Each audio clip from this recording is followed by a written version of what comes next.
retail brand to take advantage of the sneaker AR augmented reality try on, right? So back to school is very different this year. This was back to school like we've never seen. So you're right. I could take all my money and put it into TikTok and try to create all this awareness.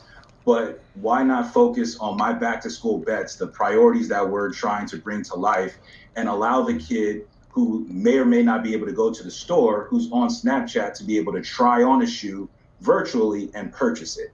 So I think those are the kind of things you got to take into consideration. You can't just chase the cool kids if that doesn't necessarily solve for what you're trying to accomplish. And with what Snapchat recently did in terms of that program and execution, I looked at that as a win. Jason, on that note, because I couldn't agree more with that last part, and being at PepsiCo, and I know a lot about the way that company scores, or at least historically has, why, to your point, you basically just said, hey, we need to do the things the business needs. Why do all the big companies you work for score on media metrics, not business results?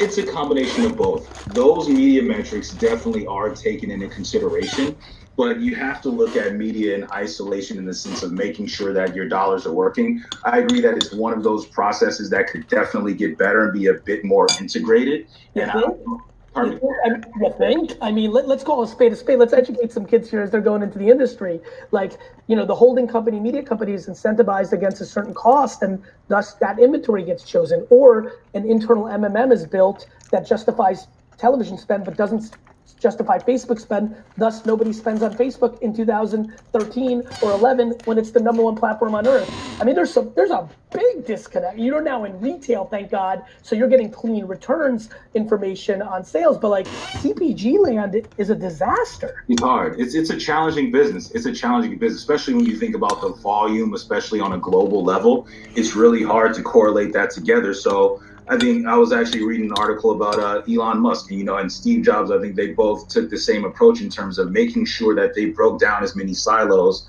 so that everyone had the same goal, right? So if I'm in the media department, I'm going to make sure that the impressions, the engagement, the ROI as it relates to media is through the roof. And unfortunately, that might not put me in a position to where I should be as commercially minded as I should.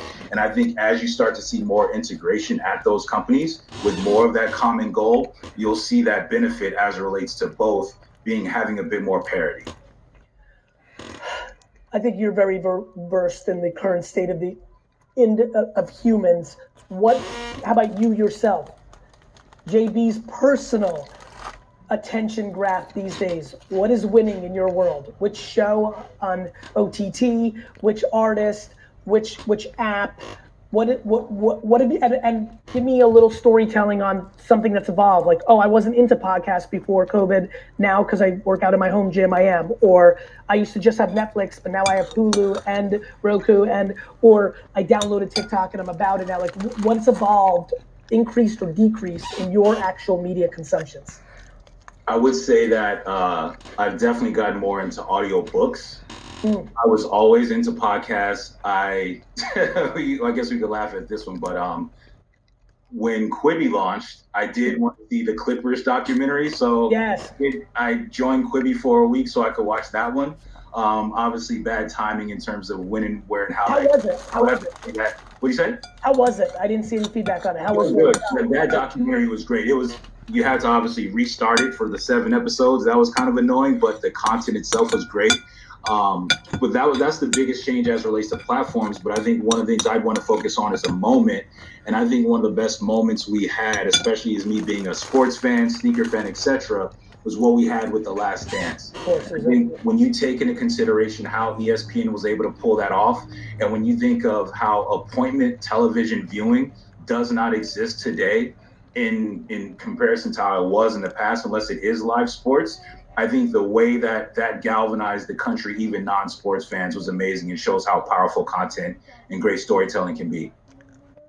Jason, I really appreciate your time. I wish you continued success. Thanks for being part of this show. Thank you, man. Take care. Jason. Next up, we have Anna Bagger, President and